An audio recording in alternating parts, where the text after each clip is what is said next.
வணக்க மக்களே, மீண்டும் அவங்களை சந்திப்பதில் பெருமகிழ்ச்சி. அனந்தன் காடு இந்த படத்தோட ஒன்லைன் என்னன்னு பார்த்தீங்க அப்படின்னா, இது ஒரு 90களில் நடக்கிற ஒரு சம்பவம். நம்ம ஹீரோ ஆர்யா வந்துட்டு இலங்கையில் போர் நடக்கிறப்போ தமிழ் ஈழத்துக்காக போராடுற ஒரு போராளியாக இருக்காரு. அந்த போராட்டத்தில் ஒரு குடும்பத்தை இழந்துறாரு. அங்கேருந்து கிளம்பி தமிழ்நாட்டுக்கு ஒரு வேலையாக வராரு.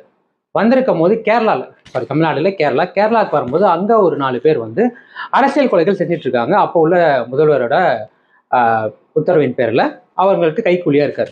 ஒரு கட்டத்துக்கு அப்புறம் கடைசியாக ஒரு கொலை பண்ணுறாங்க. அந்த கொலைக்கு அப்புறம் இதெல்லாம் வேண்டாம்னு சொல்லி ஒதுக்கி அவங்களோட வாழ்க்கையை நார்மலாக வாழணும்னு ஆசைப்படுற சமயத்தில் மறுபடியும் அவர்கள் வந்துட்டு சிஎம்மால தொடர்பு கொள்ளப்படுறாங்க. அப்போ ஒரு கொலை செய்ய அவங்க வந்து நிர்பந்திக்கப்படுறாங்க. அப்படி ஒரு கொலை நடக்கிறப்போ அவங்க வாழ்க்கையில் என்ன நடக்குது, அதுக்கப்புறம் அவங்க லைஃப் எப்படி மாறுது, இவங்க வாழ்க்கைக்குள்ள ஆர்யா எப்படி வந்தார், கடைசியில் இந்த படத்தில் இந்த அரசியல் கொலைகள் நின்றுச்சா இல்லையா, அதுக்கு காரணமானவங்க தண்டிக்கப்பட்டாங்களா இல்லையா அப்படின்றதான் கதை. அந்த கதையை போக்கு வந்து 90களில் அதுக்கு முந்தான டிகேட்ஸ்க்கு முன்னாடி நடந்த மாதிரி காட்டியிருப்பாங்க. பட் படம் ஆரம்பிக்கிறப்ப 2015 நடக்கிற ஒரு சம்பவத்தின் அடிப்படையில் ஆரம்பிச்சு 90களில் நடக்குது காலகட்டத்துக்கு போகும்.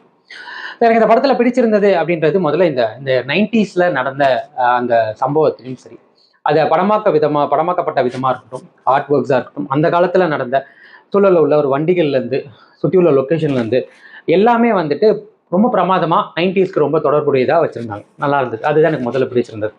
ரெண்டாவது, இது வந்து ஒரு பழிவாங்குதல் கதை.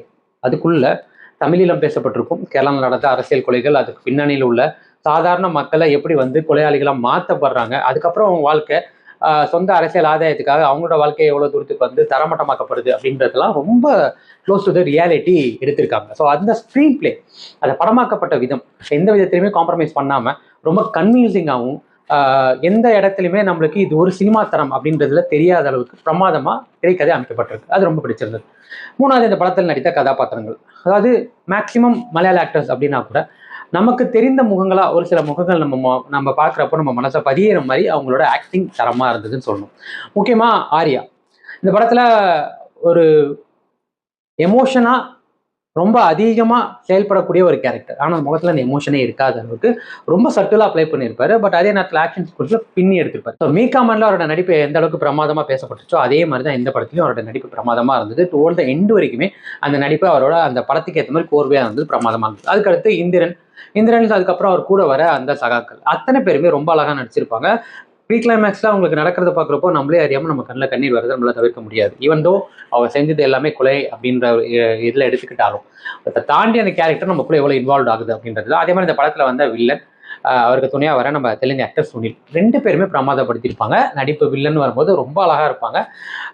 ரொம்ப நல்லா இருந்தது, தத்ரூபமாக இருந்தது. அதே மாதிரி சுனிலுக்கு வந்து ஜோடியாக வர ஜோடின்னு சொல்ல முடியாது, அவங்க அவருக்கு துணையாக வர ஒரு கேரக்டர் பண்ணியிருப்பாங்க, ரொம்ப பிரமாதம் பண்ணியிருப்பாங்க. ஸோ ஓவரால் கேரக்டர்ஸ்ன்னு வரும்போது இட் வாஸ் ஆசம்னு சொல்லலாம். பெர்ஃபார்மன்ஸ் வைஸ் எல்லாமே ஜஸ்டிஃபைடாக இருந்தது, நல்லா பண்ணியிருந்தாங்க.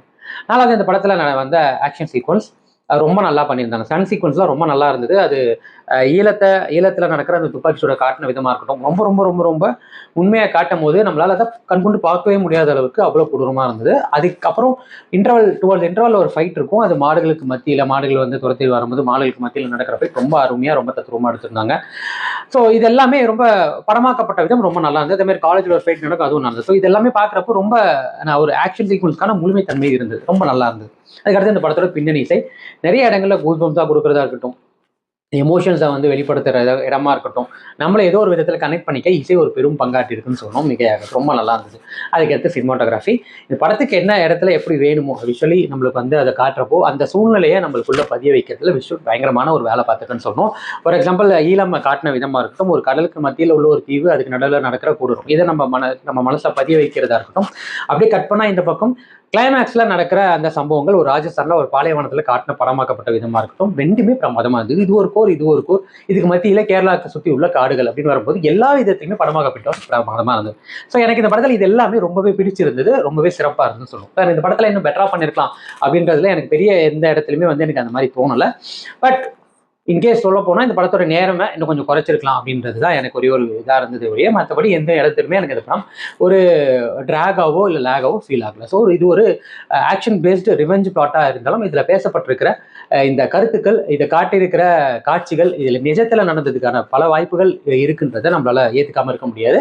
ஸோ அதை ஒரு படமாக நம்ம முன்னாடி திரையிட்டதில் அவங்க எடுத்துக்கிட்ட அந்த எஃபர்ட் வந்து நிஜமே பாராட்டக்கூடியது. ஸோ ஓவராலாக எனக்கு அனந்தன் காடு எந்த அளவுக்கு ஒரு எக்ஸ்பெக்டேஷன் மீட்டரை ஃபில் பண்ணிச்சுன்னா 100க்கு வந்து 85 கொடுப்பேன். ஒரு தரமான படம், தியேட்டர்ல பார்க்கக்கூடிய படம் தான்.